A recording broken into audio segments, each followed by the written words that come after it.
మీరు ధైర్యంగా కెమెరా పెట్టి మొత్తం రికార్డ్ చేసుకుంటా పోయి, జనాలకి మీరు ఏదైతే ఎక్స్‌పోజ్ చేయాలనుకున్నారో దాన్ని పర్ఫెక్ట్‌గా ఎక్స్‌పోజ్ చేసిర్రు.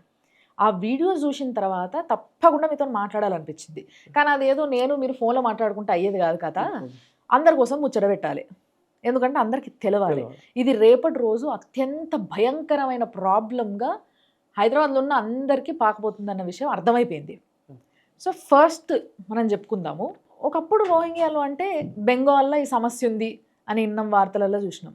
ఇప్పుడేమో పక్కనే ఉంది అని చెప్పుకోవాల్సొస్తుంది. మెయిన్‌గా మీరెట్లా ఐడెంటిఫై చేసారు వీళ్ళని? చూడమ్మా ఇది గతంలో ఎన్నోసార్లు ఈ రోహింగ్యా వాళ్ళుర్రు, ఈ బంగ్లాదేశ్ నుంచి వచ్చిర్రు, ఈ పాకిస్తాన్ నుంచి వచ్చిర్రు, ఈ మయన్మార్ నుంచి వచ్చిర్రు అనే విధంగా ఎన్నోసార్లు చెప్తూ ఉంటే హ్మ్. దాన్ని అధికారికంగా ఎంతమంది ఉర్రో ఎన్నిసార్లు అడిగినా ఏ పోలీసు వాళ్ళు కానీ ఏ డిపార్ట్మెంట్ కానీ మనకి ఇయ్యరు. హ్మ్. ఎందుకంటే మన గవర్నమెంట్లో లేవు. మనం ఎన్నిసార్లు అడిగినా ఇయ్యరు. దీనికి నేను కూడా ఏదో కొంత పార్ట్ ఆఫ్ ఉంటారులే అని ఫీల్ అయ్యాను. హ్మ్. కానీ మొన్న ఎలక్షన్లో నాకు అర్థమైంది ఏంటంటే వీళ్ళందరూ ఓటు బ్యాంక్గా మారారు.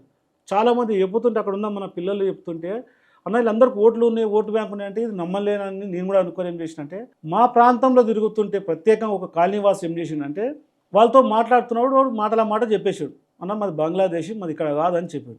మరి వీళ్ళకి అరే ఓట్లు ఎట్లున్నాయన్న? అదేగా నేను పోయి ఓటు హక్కు ఉంది మాది బంగ్లాదేశ్ అన్నప్పుడు ఆయన మొత్తం కాలనీ పెద్ద మనిషి నాకు ఇన్ఫార్మ్ చేసిండు. అన్న వీళ్ళంతా బయట తిరుగుతుర్రు అన్నప్పుడు నాకన్నారు వీళ్ళు వేరే దేశంకి వెళ్ళి వచ్చారంటే వీళ్ళని ఒక దగ్గర పెట్టి వాళ్ళకు ఒక కంపెనీ వాళ్ళు కొంతమంది ఏమంటారు సంస్థ వాళ్ళు వాళ్ళకు ఆర్థిక సాయం చేస్తే ఆర్థిక సాయం నుంచి బతికి ఉండాలి.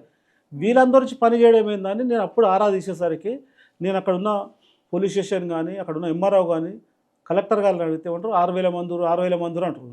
6,000 మంది ఏంద్ర నాయనాన్ని మళ్ళీ ఏం చేసినట్టే ధన్మని మా కార్యకర్తలు మా హిందూ సోదరులందరిని తీసుకొని పొద్దున్న నేను పోతున్నా అనేసరికి వాళ్ళందరూ నాకు అండగా ఉరుకొచ్చి అన్న అందులో పోవద్దని చాలామంది చెప్పిన లే నా దేశానికంటే ఎక్కువ కాదు, హ్మ్. నా ప్రాంత ప్రజల కంటే ఎక్కువ కాదు, ఎందుకు పోదంటారు పోలీసులు పోరన్నారు. ఎందుకు? ఎవడు ధైర్యం చేయడు. ఎందుకంటే వాళ్ళంతా రోహింగ్యా వాళ్ళు మన దేశం మీద ప్రేమ ఏముంటుంది, హ్మ్. మన మతాల మీద ప్రేమ ఏముంటుంది, మన దేశం అంటే వాళ్ళకి ఏం సంబంధం.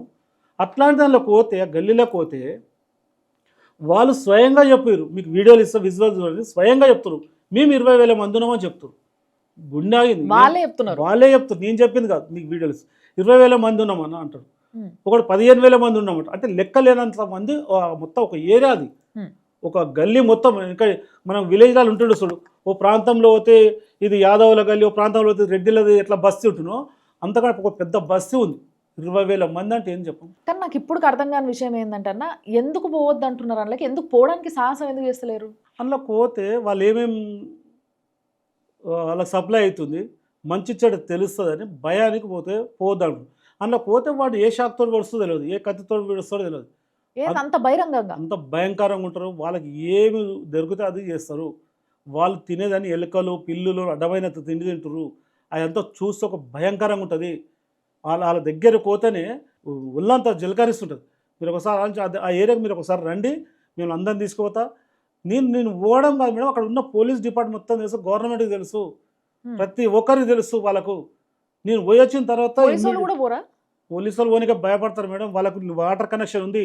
హ్మ్. మీరు చూడండి వాటర్ కనెక్షన్ ఉంది. వాళ్ళకి మంచి డ్రైనేజ్ ఉంది, మంచి కరెంట్ ఉంది. వాళ్ళకి ఆధార్ కార్డ్ ఉంది, రేషన్ కార్డ్ ఉంది. డ్రైవింగ్ మీరు అంటారు లైసెన్స్‌లు కూడా డ్రైవింగ్ ఉన్నాయి. లైసెన్స్ ఉన్నాయి, బైకులున్నాయి, హ్మ్. కార్లున్నాయి, వాళ్ళకి హోటల్స్ ఉన్నాయి. కార్లు కూడా? అవన్నీ అన్నీ నీకు విజువల్స్ ఇస్తాం మేడం. వాళ్ళతోటి మాట్లాడిననే వాళ్ళతో నా డ్రైవింగ్ లైసెన్స్, ఆధార్ కార్డ్ అన్నీ ఇచ్చినయి చూపిస్తా. మీకు ఆల్రెడీ మీకు పంపించిన మీరు చూడండి ఒకసారి. హ్మ్. ప్రతి ఒక్కటి ఉంది. పోలీసులను అడిగితే అన్న మా చేతులో ఏం లేదు అంటారు. అరే మీ చేతులు లేకపోతే ఎవరంటే రాష్ట్ర ప్రభుత్వం నిర్ణయం తీసుకోవాలంటారు.